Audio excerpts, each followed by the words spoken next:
Então, pessoal, hoje nós vamos fazer estudo do Evangelho e hoje nós vamos começar um capítulo novo daqueles capítulos que foram reservados para mim.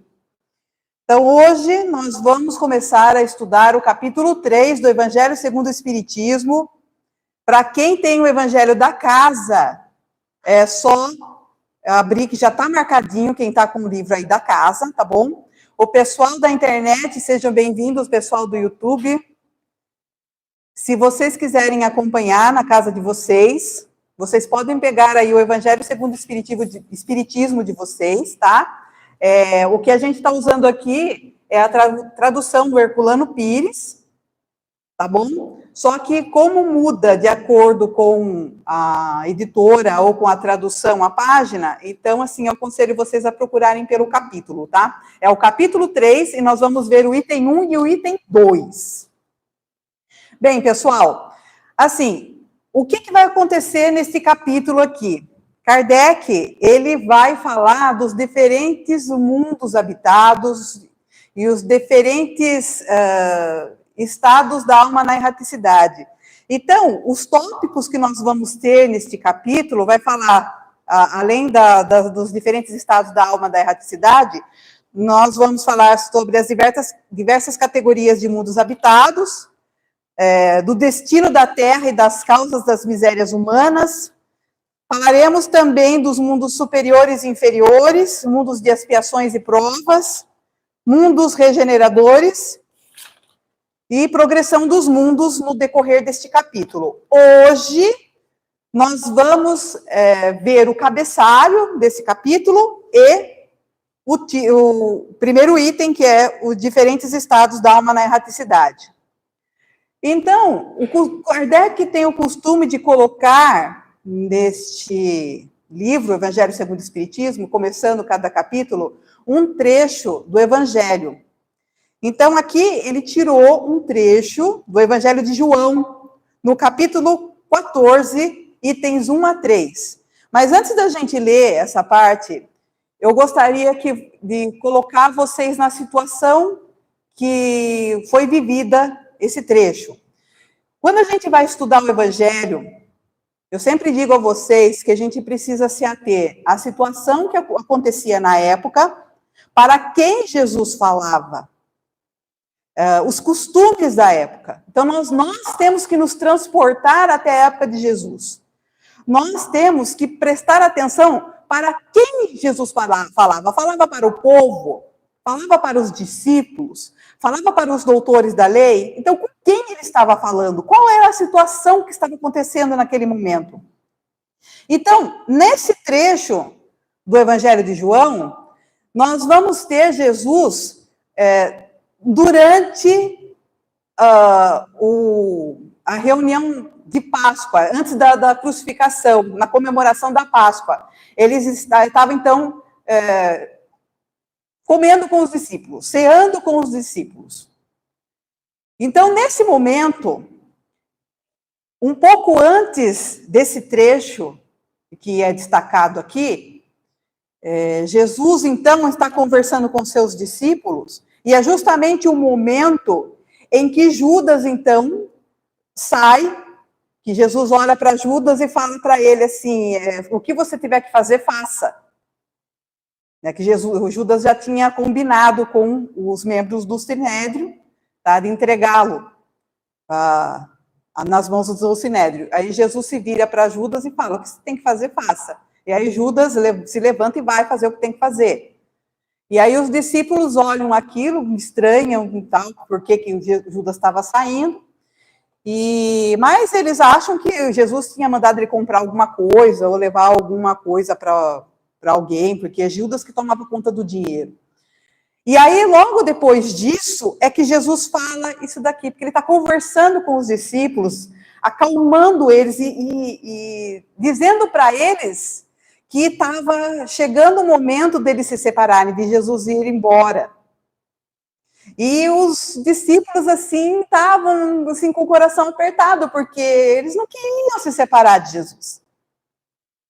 Né? Então, eu trouxe para vocês aqui, na íntegra,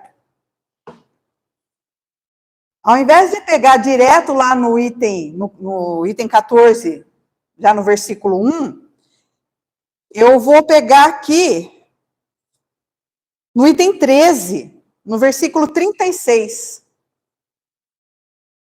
Disse-lhe Simão Pedro: Senhor, para onde vais? Jesus lhe respondeu: para onde eu vou, não podes agora seguir-me, mas depois me seguirás. Disse-lhe Pedro: por que não posso seguir-te agora? Por ti darei a minha vida. Respondeu-lhe Jesus: tu darás a tua vida por mim? Na verdade te digo, não cantará o galo enquanto me não tiveres negado 3 vezes. E aí entra o assunto do evangelho de hoje, justamente o que Kardec separou, que é o item 14. Capítulo 14, item 1. Não se turbe o vosso coração. Crede em Deus, crede também em mim. Na casa de meu pai há muitas moradas. Se não fosse assim, eu vou-lo teria dito: vou preparar-vos o lugar. E se eu for e vos preparar lugar, virei outra vez e vos levarei para mim mesmo, para que onde eu estiver, estejais vós também. Mesmo vós sabeis para onde vou e conheceis o caminho. E aí ele continua, porque aí os discípulos começam a interrogar ele, falando, não, né, não, o senhor não pode ir embora, aquela coisa, né? Eles não querem que Jesus, não querem se separar de Jesus. Então, qual é a intenção de Kardec em puxar esse trecho aqui? E por que eu quis voltar, não pegar só esse trecho e ir lá na Bíblia para ver o contexto? Porque assim, gente, é complicado, quando Jesus fala que vai voltar, que vai preparar o lugar, subentende-se, quando você tira o trecho do contexto, de que ele, em algum momento, ele vai aparecer aqui, em dado momento na Terra, de novo. E não é bem isso que está acontecendo ali. Ele está falando que ele vai voltar para a casa do Pai, ele vai voltar, ele vai desencarnar, ele está deixando claro que ele vai embora, que acabou, ele já fez, a missão dele acabou aqui. Chegou o momento dele dar o testemunho. E depois, se vocês chegarem em casa e ler o resto, vocês vão ver que ele fala que ele tem que dar o testemunho. Ele tem que ser entregue. Ele tem que fazer cumprir as escrituras, que dizia que o Messias seria imolado. Ele seria o cordeiro. Então, ele precisava cumprir as escrituras. Era necessário que assim acontecesse. Então, ele estava tentando acalmar o coração dos discípulos, dizendo que ele ia voltar para a casa do Pai e que ele estaria lá esperando por eles. Então, aqui, Jesus, quando a gente entra num contexto, a gente entende perfeitamente que ele não vai voltar como as pessoas pensam que ele vai voltar. Ele não vai aparecer aqui, gente, de novo. Certo? Esse voltar a que ele se refere aqui, é de receber os seus discípulos lá no plano espiritual. Jesus não vai reencarnar novamente. E ele deixa claro que a casa do Pai, ou seja, o universo, o mundo, as várias estações que existem, o mundo não se limita só ao planeta, aquele lugar que eles viviam, ao planeta Terra. Na cabeça das pessoas da época, o mundo era só aquele local que eles conheciam. Aí você tinha as estrelas, mas você conseguia enxergar as estrelas. E para eles, era como se fosse luzes ali no céu que enfeitavam o céu. Eles não imaginavam que existiam planetas e que esses planetas poderiam ter vida. Hoje, com o desenvolvimento da humanidade, nós sabemos que existem bilhões de galáxias, que existem bilhões de planetas. E a razão nos diz que só o nosso planetinha pequenininho aqui não pode ter vida, só ele. Existem outros orbes que têm vida também. E é disso que Jesus se referia. Desses vários lugares, desses vários planetas. Então, além da parte física, desses milhões de planetas que nós temos no universo grandioso, nós temos também a pátria espiritual. Então, nós temos várias moradas na casa física e temos várias moradas na pátria espiritual. E hoje, nós vamos nos ater às várias moradas na pátria espiritual. Da próxima vez que eu estiver aqui, trabalhando esse capítulo, nós falaremos sobre os planetas. Hoje nós vamos falar sobre o plano espiritual. Diferentes estados da alma na erraticidade. O que é erraticidade? Alguém aqui sabe? Ninguém? Eu vou fazer uma outra pergunta para vocês. Qual era a profissão de Kardec? Ninguém? Professor. Ele era professor. E como professor, ele era muito didático. Quando ele fez a codificação da doutrina, ele usou muito dessa didática para lecionar, para ensinar. E esse termo erraticidade, ele é um termo para facilitar o estudo. Que erraticidade nada mais é do que o plano espiritual. E o que é o plano espiritual?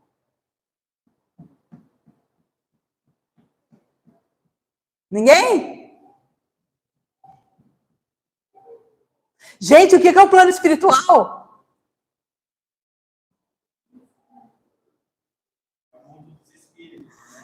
É o mundo dos espíritos. É o mundo dos espíritos. É o mundo para onde nós vamos. É a nossa casa real.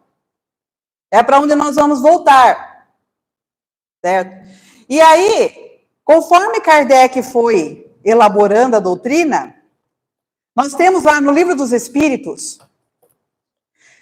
na pergunta, deixa eu perder aqui,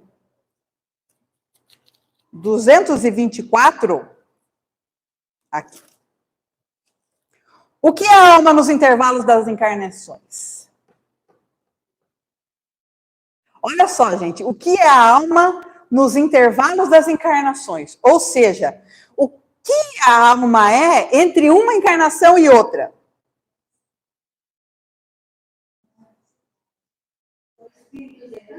Espíritos errantes. E o que são espíritos errantes?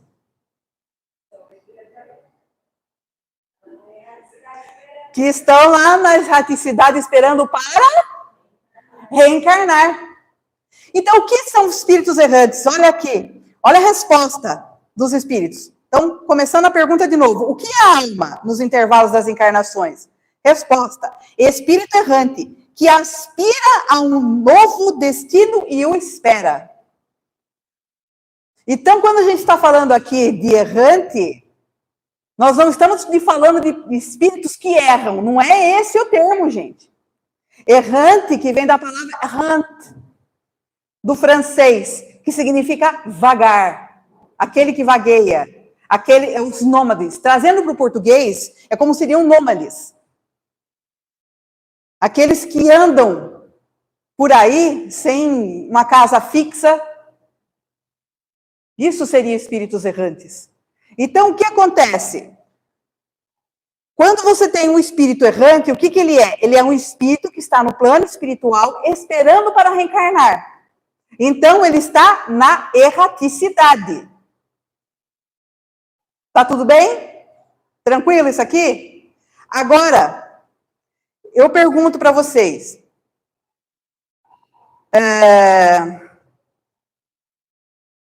Pode-se dizer que todos os espíritos não encarnados são errantes? Não encarnados são errantes? Todos. Por quê?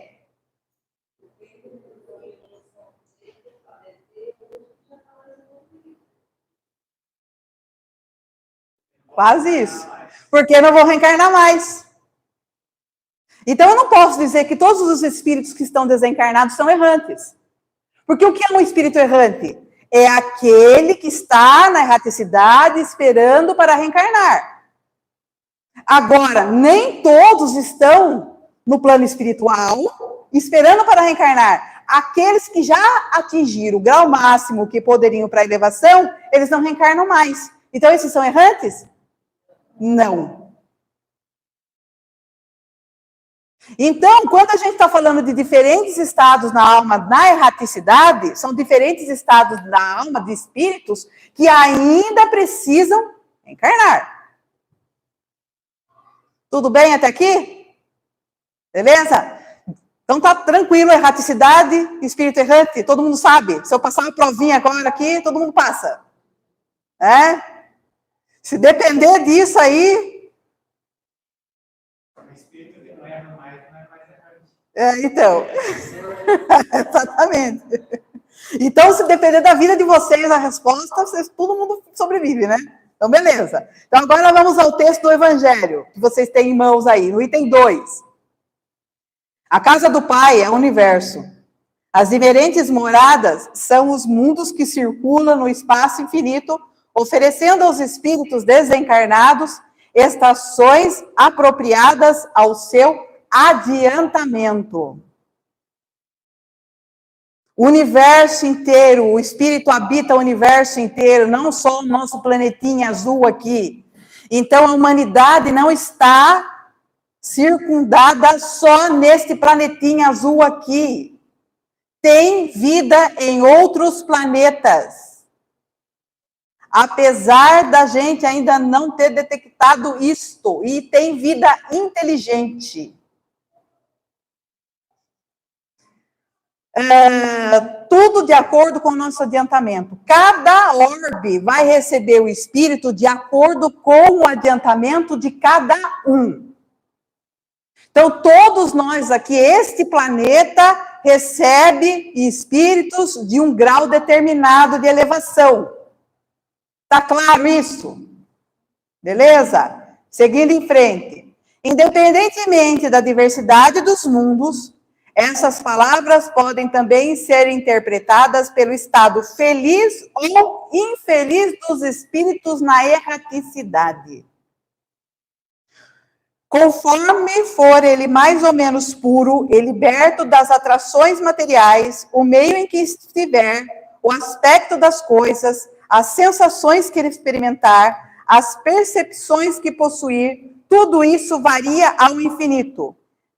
Enquanto uns, por exemplo, não podem afastar-se do meio em que viveram, outros se elevam e percorrem o espaço e os mundos. Enquanto certos espíritos culpados erram nas trevas, os felizes gozam de uma luz resplandecente e do sublime espetáculo do infinito. Enquanto, enfim, o malvado, cheio de remorsos e pesares, frequentemente só, sem consolações, separado dos objetos da sua afeição, geme sob a opressão dos sofrimentos morais, o justo, junto aos que ama, goza de uma indizível felicidade.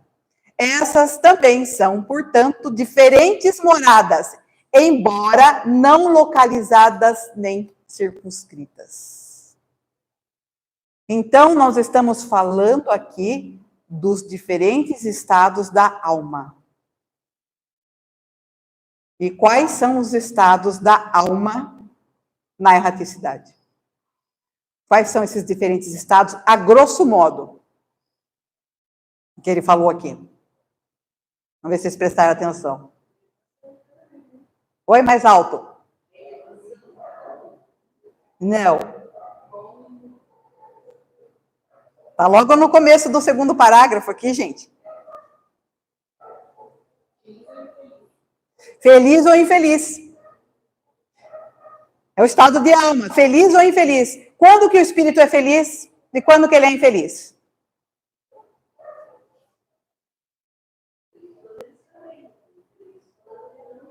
Mas por que ele é infeliz ou ele não é, ele é feliz ou infeliz? Por quê? O que acontece? O que faz o espírito ser infeliz ou feliz? Oi?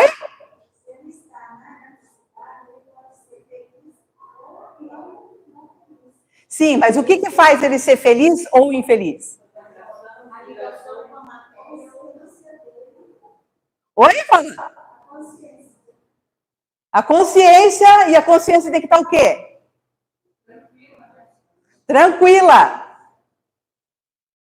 Se a gente tem a consciência tranquila, como que a gente fica? Feliz. Se a consciência está pesada, infeliz. Então, o que faz, o que dita um espírito ser feliz ou não lá no plano espiritual? Consciência tranquila. E o que faz com que a gente tenha consciência tranquila ou consciência pesada? Exatamente. Tudo isso que vocês falaram. Prática do bem, prática do mal, atitudes. Isso. Então, aqui, ó. Conforme for ele mais ou menos puro e liberto das atrações materiais, o meio em que estiver, o aspecto das coisas, as sensações que experimentar, as percepções que possuir, tudo isso varia ao infinito.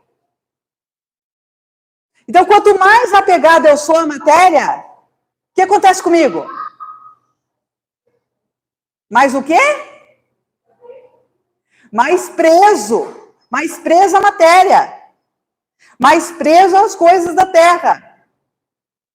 O que a gente falou no começo aqui? Qual é a casa verdadeira do espírito? O mundo espiritual. O que a gente vai fazer aqui? Aqui é laboratório, a gente vai vir aqui pôr em prática. Tem que vivenciar um ensinamento. Então, a gente está aqui, a gente vai ficar aqui o resto da eternidade, o que a gente vai acontecer com a gente? A gente vai para o plano espiritual. O real é o plano espiritual. Se eu fico apegado à matéria, o que acontece? Eu fico preso às paixões, fico preso aqui, eu fico infeliz. Enquanto uns, por exemplo, não podem afastar-se do meio em que viveram, outros se elevam e percorrem o espaço e os mundos. O que acontece se eu ficar preso à matéria? Onde que eu fico preso? O que acontece? O que a gente vê por aí? Quando o espírito fica preso aqui? Ele fica perturbando, fica preso, fica assombrado, fica grudado na matéria. Não fica assombrando casa, não fica correndo atrás das pessoas, fica, como é que fala, apegado aos bens que tinha. Não é assim? Não é assim que funciona?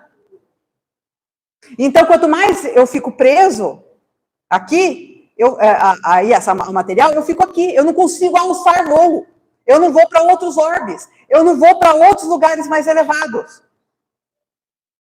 Então, se eu quiser ir para um planeta mais elevado, o que eu tenho que fazer?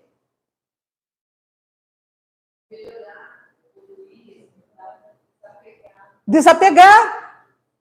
Melhorar, evoluir, eu tenho que desapegar da matéria. Só assim eu vou conseguir ir para outros planos. O espírito evoluído, ele vai para onde ele quiser.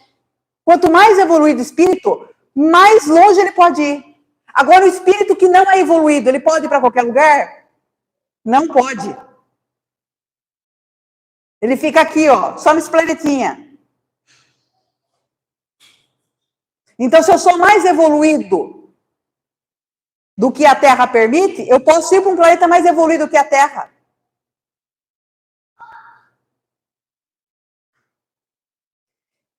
E aqui, ele continua, enquanto certos espíritos culpados erram nas trevas, os felizes gozam de uma luz resplandecente do sublime espetáculo do infinito. Presos nas trevas. O que significa esse presos nas trevas? Está no inferno? Onde é que está?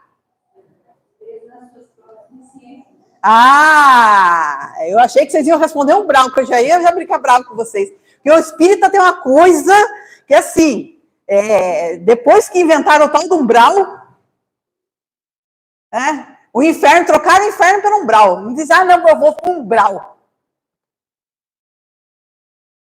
O que dita as trevas é um estado de espírito. É a minha mente que faz com que eu fique nas trevas. Então quando eu desencarnar, eu não vou para o umbral? Se você ficar pensando coisas erradas, se ficar com consciência pesada, se você ficar se culpando pelo mal que você fez, você vai.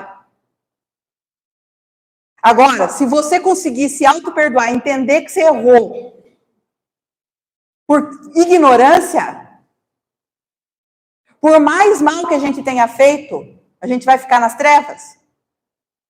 Não. O que vai acontecer? Mas vai ficar por isso mesmo? Eu fiz tudo com uma quantidade enorme de crimes e vai ficar por isso mesmo?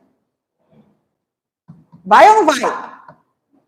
O que acontece comigo? Eu vou espiar. Então, o que vai acontecer? Eu vou ter que resolver e sair. Todo mal que eu produzi, eu vou ter que resolver. Então, o que acontece? Eu vou reencarnar novamente para resolver essa questão. Eu tenho que consertar os erros que eu fiz. Débora, então se eu matei, eu vou ser assassinada? É isso? Não necessariamente. Se eu cortei o braço de alguém, alguém vai cortar meu braço? Não necessariamente. Você imaginou, gente? Eu corto o braço de alguém. Aí alguém vem e corta meu braço. Aí a pessoa que cortou meu braço gerou um karma, certo? Alguém vai ter que cortar o braço dela, não vai? E a outra pessoa vai ter que cortar o braço dela e assim vai. Como é que vai acabar esse trem? Todo mundo sem braço. Então não é assim. Você sabe por que eu perco o braço? Por causa da minha consciência pesada. Eu tô com a consciência tão pesada porque eu cortei o braço do coleguinha que eu acho que eu preciso ter o braço cortado. Aí eu mesmo me imponho reencarnar sem braço. Mas eu não preciso reencarnar sem braço para resolver a questão do coleguinha que eu cortei o braço. Como que eu posso resolver isso aí? Oi? Fazendo bem. Eu reencarno, mas eu não reencarno, eu não preciso perder o meu braço. Eu posso trabalhar de uma maneira que eu auxilie, por exemplo, as pessoas mutiladas.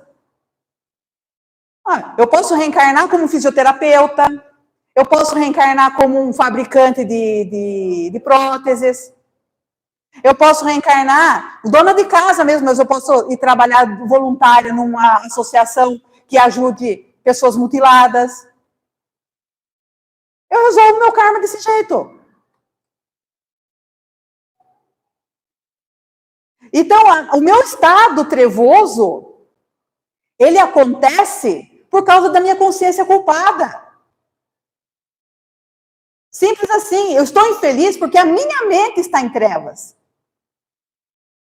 Agora, se eu entendo que eu errei por ignorância, eu errei porque a minha concepção, o meu olhar da vida, eu podia cortar o braço do coleguinha, era um olhar errôneo que eu tinha, mas eu tinha esse olhar. Só que agora eu acordei, eu aprendi que eu não posso cortar o braço do meu coleguinha. Então, cabe a mim agora me dar o auto-perdão e seguir em frente. Limpar a minha consciência com o trabalho e assim poder sair desse estado de treva. E quando eu limpo a minha consciência e saio desse estado de treva, como que eu vou? Eu vou para que tipo de estado?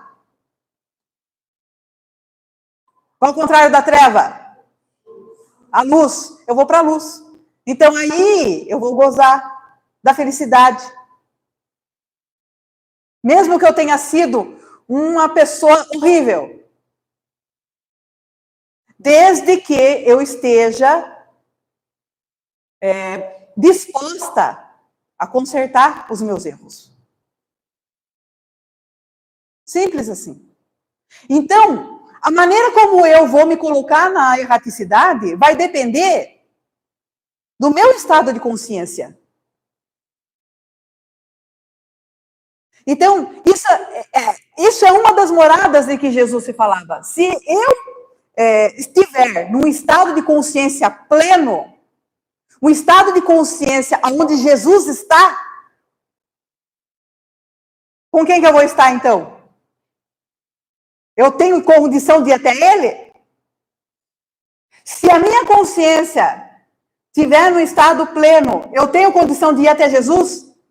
Sim ou não? Mais alto. Sim.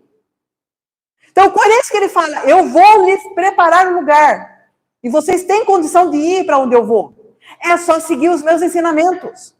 Se vocês pegarem a Bíblia e ler todo o texto, vocês vão perceber que ele fala isso para os discípulos.